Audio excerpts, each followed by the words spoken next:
Buenas tardes, hermanos.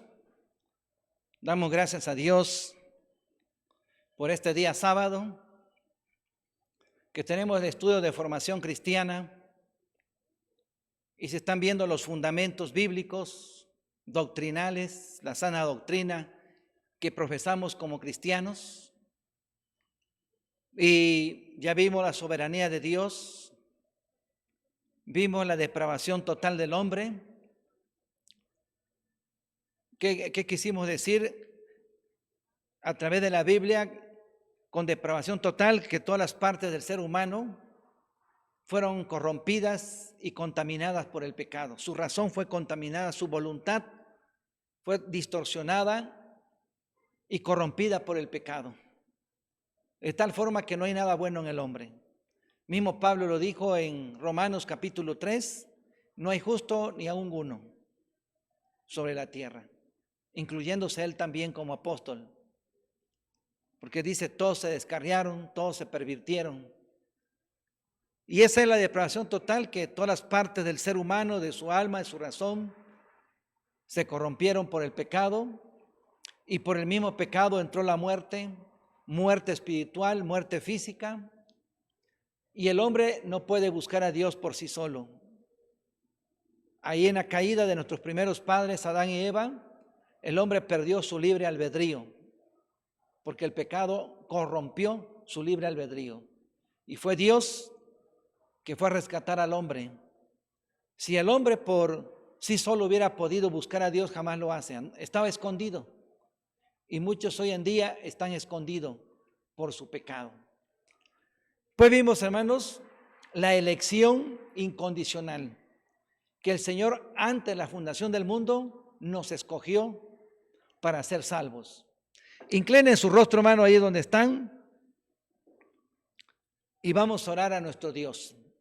Te alabamos, Señor, te bendecimos, te damos gracias en esta tarde por todo tu amor, tu misericordia que tienes para con nosotros. Toma en tu mano a tu iglesia, a tu pueblo. Danos sabiduría con tu Espíritu Santo para entender tu palabra. Perdona, Señor, nuestros pecados, porque constantemente pecamos contra ti, te ofendemos, te fallamos. Y lávanos, Señor, con la sangre preciosa que derramó tu Hijo en la cruz del Calvario. Límpianos de todo pecado. En el nombre de Cristo Jesús pedimos tu ayuda y dirección. Y te rogamos, Señor, también por los enfermos. Por nuestro hermano Francisco Gómez te pedimos que tú lo restaures totalmente, Señor. Por Pablo, hijo, Vela, Señor, que se está recuperando del COVID, lo queremos dejar en tus manos. Nuestra hermana Dominga, que también, Señor, se está recuperando en la cirugía que le hicieron. Por nuestra hermana Evangelina, Señor, que le están aplicando las radiaciones por el cáncer que le vino. Ten piedad de ella. Por nuestra hermana Juliana, Señor, te rogamos que tú la fortalezcas, que tú tengas misericordia de ella. Y así te pedimos, Señor, también por nuestro hermano Francisco Sánchez González, que también está delicado. Tómale en el hueco de tu mano, trae sanidad a su cuerpo, Señor. Te pido también por la mamá de mi hermana Maribel, que tenga misericordia de ella, Señor, allá en Tabasco, en Chacama. También se está recuperando la cirugía que le hicieron por este mal que le vino. Por el hermano Elías Escobar y su esposa, que se están recuperando del COVID, Señor, allá en Acapulco o en Chimpancingo, donde están viviendo. Te pedimos por ellos, por hermano Eduardo Tavares también, por Benito Maya. Ten misericordia de ellos, Señor. Y la congregación unidos por el amor de Cristo. Te pido por la iglesia Jesús Buen Pastor de aquí de Chalma de Guadalupe, Señor. Por el presbiterio Maús. Y por toda la iglesia cristiana que está en los rincones más apartados del mundo, que te alaba y te adora. En el nombre de Cristo Jesús. Amén. Hoy, hermanos, como estamos viendo los fundamentos doctrinales, nos toca ver la expiación particular. ¿Qué se quiere decir con la expiación particular? Que Jesucristo, el Hijo de Dios, no murió por todos. Jesucristo murió por su iglesia solamente. Esa sangre preciosa que derramó en la cruz del Calvario, no la derramó por el mundo. Él expió los pecados de su pueblo, de su iglesia, que escogió antes la fundación del mundo, como vimos hace 8 días. Y en Efesios capítulo 1, versículo 4, versículo 5 y versículo 11, el Señor dice que nos escogió antes de la fundación del mundo para ser santos, para ser parte de su pueblo y de su iglesia, que nos predestinó para formar parte de su pueblo. Y eso es algo maravilloso, saber que el Señor ha predestinado a sus elegidos, a su pueblo, a todos los que han creído en Jesucristo y que forman parte de la iglesia de Jesucristo. Algunos se dirán que no es cierto, el Señor murió por todos. No, no murió por todos, porque no todos van a ser salvos, porque no todos se van a arrepentir. Solamente se van a arrepentir, van a ser salvos los que el Señor eligió y los que el Espíritu Santo cambie y transforme y les dé una nueva vida. Esa es una realidad bíblica. Y vamos a verlo en varios pasajes de la Biblia que nos enseñan que nuestro Señor Jesucristo murió por su iglesia. ¿Qué nos dice el Señor, hermanos?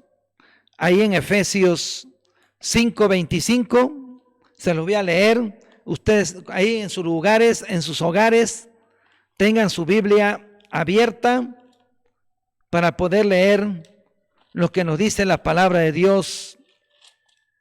En Efesios capítulo 5, versículo 25, el apóstol San Pablo dice lo siguiente: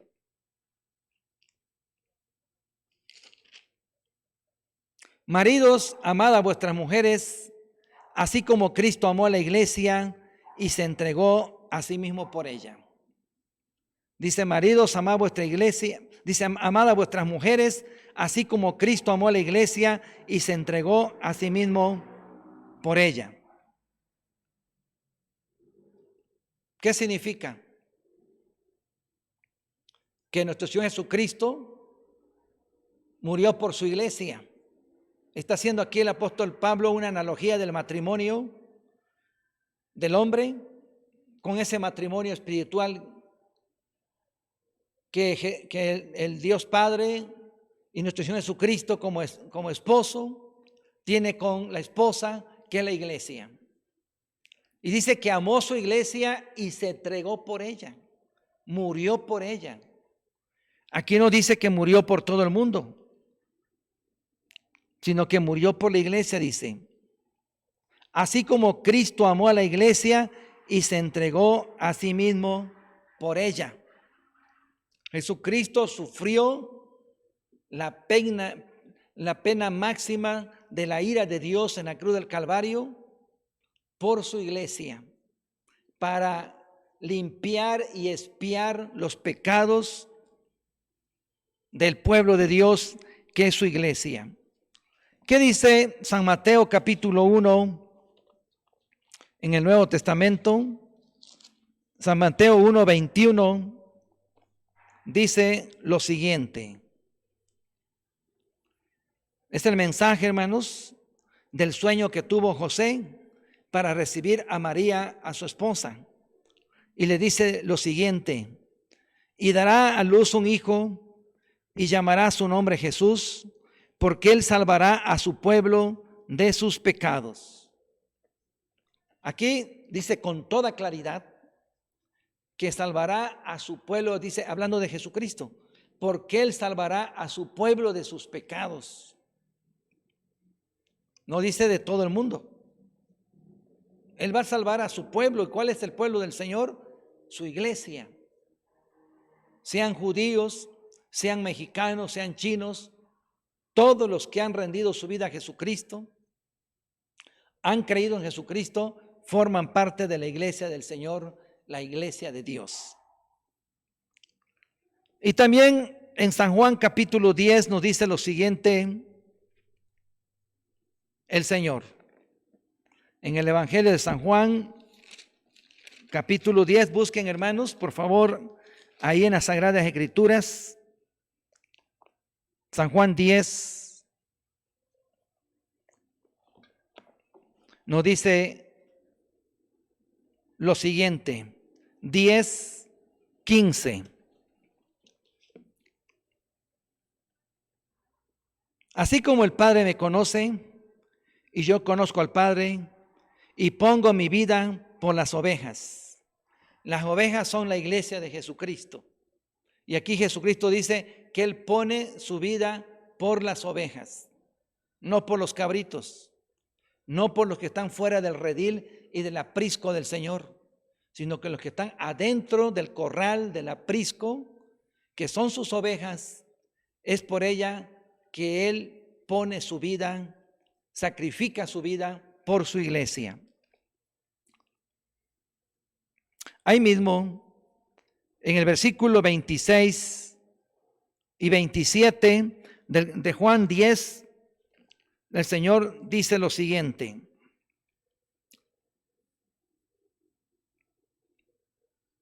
Dice a los judíos, pero vosotros no creéis porque no soy de mis ovejas, como os lo he dicho. Le está diciendo a los escribas y fariseos que están enojados con Jesús. Dice, ustedes no creen porque no son de mis ovejas. O sea, no son del redil del Señor. No son parte de su iglesia. Y también dice el 27, mis ovejas oyen mi voz y yo las conozco y me siguen. Y yo les doy vida eterna y no perecerán jamás. Ni nadie las arrebatará de mi mano. Ahí Jesucristo aclara, dice, mis ovejas oyen mi voz y me siguen. Y le dice a los fariseos, a los líderes religiosos, ustedes no son de mi redil, no son mis ovejas, por eso no creen, porque no son parte de mi pueblo, de mi iglesia, de mis ovejas. Las ovejas son la iglesia de nuestro Señor y Salvador Jesucristo. Ahí en el capítulo 15 de San Juan, también dice, versículo 13, lo siguiente. Nadie tiene mayor amor que este, que uno ponga su vida por sus amigos. Y aquí el Señor está hablando de una forma figurada. ¿Quiénes son sus amigos? Sus discípulos, su iglesia.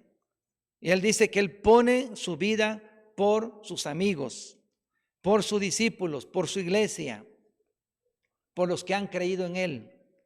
No pone su vida por todo el mundo, solamente por su iglesia.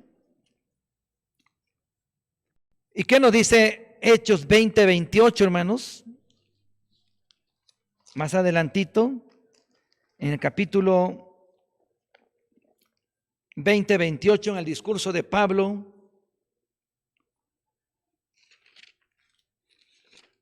ahí busquen, hermanos, en sus Biblias, ahí en sus hogares, Hechos 20:28. El Señor le habla a los ancianos de la iglesia de Éfeso en este discurso a través del apóstol Pablo y le dice, por tanto mirad por vosotros y por todo el rebaño que el Espíritu Santo os ha puesto por obispos para apacentar la iglesia del Señor, la cual Él ganó por su propia sangre. Vuelve a decir otra vez a los ancianos que eran responsables de cuidar la grey de Dios, la iglesia del Señor, dice, el cual Él ganó por su propia sangre. La sangre de Cristo no fue derramada de embalde, fue derramada por la iglesia y Él la compró con su propia sangre en la cruz del Calvario. Él no murió por todos, hermano, murió por su iglesia, por su pueblo, dio su vida y por esa razón vino a este mundo. En la oración de intercesión de Jesucristo en San Juan, capítulo 17, el Señor dice lo siguiente, cuando Él está intercediendo. Miren qué dice en su oración dirigida al Padre. Dice, no ruego por ellos. Perdón, dice, yo ruego por ellos, no ruego por el mundo, sino por los que me distes, porque tuyos son.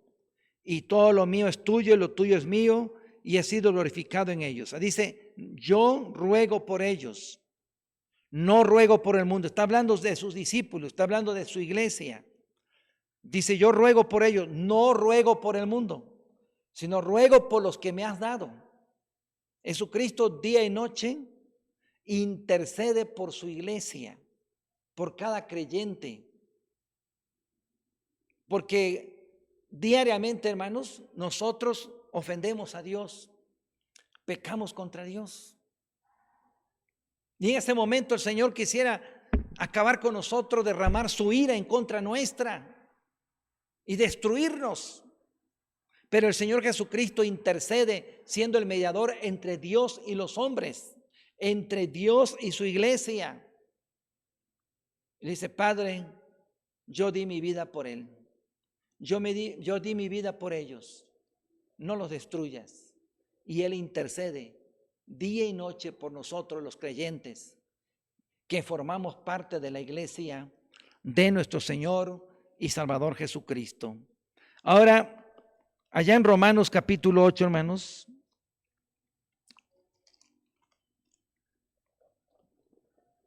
busquen juntamente conmigo versículo 28. El apóstol San Pablo dice lo siguiente: y sabemos que a los que aman a Dios, todas las cosas le ayudan a bien. Esto es, a los que conforme a su propósito son llamados. Quiere decir que lo bueno que viene en nuestra vida o lo malo que nos puede venir, Dios tiene un propósito y es para bien de nosotros, para bien de nuestra familia, para bien de la iglesia. Así sean lo más adverso, así sean las pruebas, las tribulaciones o un momento de crisis, todo viene por la gracia de Dios, porque tiene un plan perfecto por cada familia y Él sabe a quién salva y Él sabe a quién pasa por alto para su perdición. Pero sigue diciendo ahí mismo en Romanos 8, porque a los que antes conoció también los predestinó para que fuesen hechos conforme a la imagen de su Hijo, para que sea el primogénito entre muchos hermanos. Dice que los que antes conoció también los predestinó.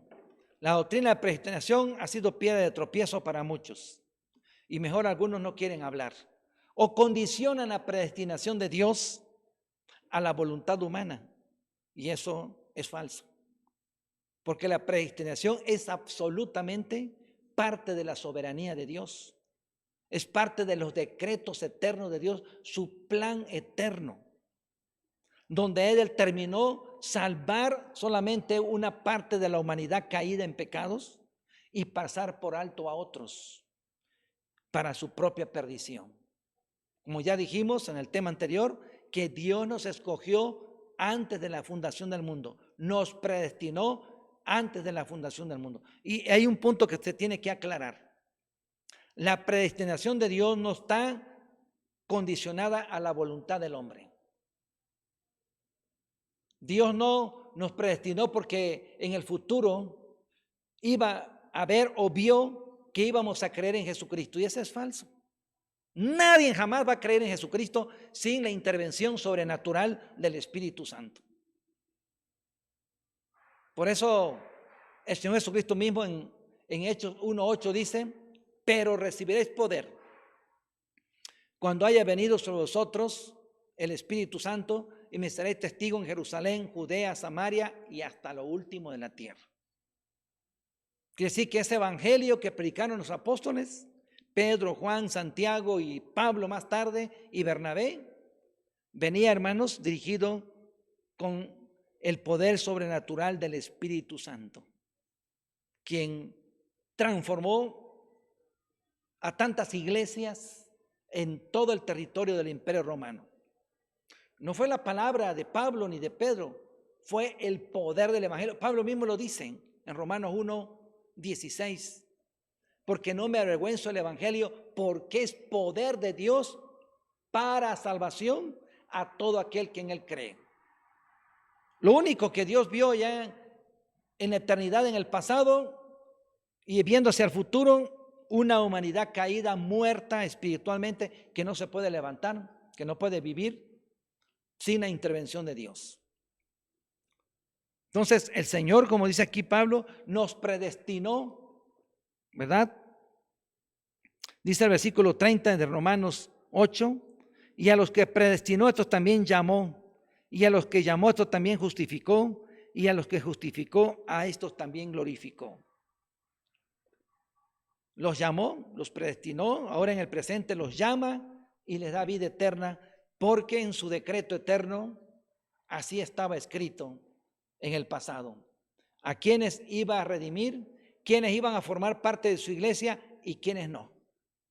Y aquellos que no forman parte de su iglesia, determinó pasarlos por alto, que se pierden por su propio pecado. Pero esto no hace a Dios autor del pecado.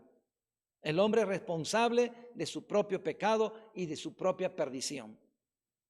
Hay algunos que critican a Dios. ¿Cómo es posible? Esto no puede ser un Dios que salve a uno y condene a otro. Dios es soberano. Dios es creador y puede hacer de su creación lo que Él quiera. Nosotros no le podemos decir, Señor, ¿qué estás haciendo? No podemos reclamarle a Dios. No podemos manipular a Dios. Podemos orar al Señor y someternos a su voluntad, pero no podemos determinar o aconsejar a Dios quiénes van a ser salvos y quiénes se van a perder, porque eso Dios lo decide. Quiénes se salvarán y quiénes se perderán. Y es Dios el que salva a su iglesia, es Dios el que transforma a su iglesia, así como transformó a Pablo, que no quería saber nada de Cristo, perseguía a los cristianos, persiguió a la iglesia de Jesucristo, era un criminal, era un asesino, y Dios lo transforma cuando va a Damasco. Tiene un encuentro sobrenatural con Dios, con nuestro Señor Jesucristo, que le dice a Pablo, Saulo, Saulo, ¿por qué me persigues? Y Pablo, lleno de temor, dice, ¿quién eres, Señor? Y él le responde, yo soy Jesús, al quien tú persigues. Porque él pensaba, Pablo, que por perseguir a la iglesia de Cristo era la mejor expresión de adoración a Dios, según el sistema de la religión judía. Pero estaba equivocado. Se dio cuenta que estaba totalmente equivocado, como lo dice a la iglesia de Filipo y como lo dicen sus testimonios. En el capítulo 22 de Hechos, Pablo da su testimonio. En el capítulo 26, Pablo da su testimonio de que cómo él perseguía a la iglesia, era enemigo de Dios, pero Dios lo transformó.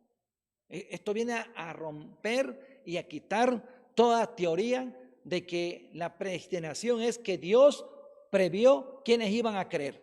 Lo único que Dios previó, si nos enfocamos en Pablo, a un Pablo perdido, un criminal homicida que ni de broma iba a querer ser cristiano, sino por la intervención sobrenatural del Espíritu Santo. Y así como obró en Pablo, ha obrado en todos los que forman parte de la iglesia de Jesucristo, en su servidor y en todos los creyentes que estaban totalmente perdidos. ¿Cuántos testimonios no hemos escuchado de personas que estaban perdidas y cómo el Señor los ha llamado a su iglesia, los ha transformado con la obra del Espíritu Santo? Y como dice Pablo en Romanos 9, dice, versículo 18, dice, de manera que de quien quiere tiene misericordia, y al quien quiere endurece y endurece. Dice, mas hombre, ¿quién eres tú para que alterques con Dios? Dirá el vaso de barro al que lo formó, ¿por qué me has hecho así? ¿No tiene potestad el alfarero sobre el barro para hacer de la misma masa un vaso para honra y otro para deshonra? Dios es soberano. Nadie puede aconsejar a Dios y decirle, detén tu mano, o lo que estás haciendo, Señor, estuvo mal, estás equivocado. Pues obviamente el mundo moderno, el mundo secular que no conoce a Dios, el mundo apóstata que no tiene temor de Dios, condenan a Dios, juzgan a Dios, pero porque no saben nada de Dios.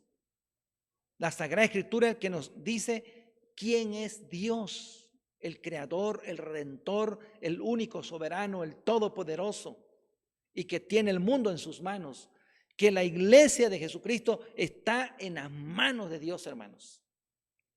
Está en las manos, tu vida está en las manos de Dios. Tú que formas parte de la iglesia de Jesucristo. Dios tiene misericordia de ti, te protege y te cuida. ¿Cuántos de ustedes Dios no los ha sanado? A punto estaban de la muerte. ¿Cuántos de aquí de la iglesia, hermanos, enfermamos del COVID-19? Y Dios nos salvó. Y como dicen allá en el estado de Guerrero, pero no nos salvó ni nos sanó por bonitos, sino por su gracia y su misericordia. Nos dio una oportunidad más para servirle. Y de a de veras, y con toda honestidad y con toda sinceridad. Dios llama a su iglesia porque nuestro Señor amado Jesucristo murió por ella, entregó su vida por su iglesia, intercede por su iglesia, como dice en la oración de intercesión de Juan 17, no pido por el mundo, sino por lo que me has dado, o sea, por sus discípulos, por su iglesia. Él intercede y le ruega al Padre. Hermanos, que Dios me los bendiga, y tenemos que estudiar la Biblia. Obviamente que hay muchos aspectos que tenemos que tocar, pero en el transcurso que vamos a ir viendo los fundamentos de nuestra doctrina cristiana, vamos a ir descubriendo muchas cosas que ignorábamos o que conocíamos a media y que vamos a conocer mejor. Ahí en tu hogar, inclina tu rostro para tener una palabra de oración. Señor, te alabamos, te bendecimos, te damos gracias por todo tu cuidado, amor en Cristo Jesús. Toma a tu pueblo en tus manos, Señor, tu iglesia de aquí, de la Ciudad de México, y tu iglesia que está en los diferentes estados de la República. Toma en el hueco de tu mano, protege a tu iglesia, salva a tu iglesia, Señor, por la cual Jesucristo murió en la cruz del Calvario. Y como dice San Pablo en 1 Corintios 6, que Él la compró con su propia sangre a la iglesia. Murió por su iglesia, sacrificó su vida por su iglesia. Y si tú eres parte de la iglesia de Jesucristo, dale gracias a Dios. Y una manera de darle gracias a Dios es de servirle. Señor, en tu mano estamos, tú quien eres soberano. Y en tu mano, y nos sometemos a ti, Señor. Te amamos, Señor. Te tememos, Señor. En el nombre de Cristo Jesús, rendidos a ti, Señor. Amén. Amén. Amén. Dios los bendiga, hermanos. Y mañana domingo los esperamos a las 10 de la mañana que se sintonicen con nosotros para que juntamente a las 10 de la mañana oremos a Dios, alabemos y adoremos a nuestro Señor. Dios les bendiga en sus hogares, amados hermanos.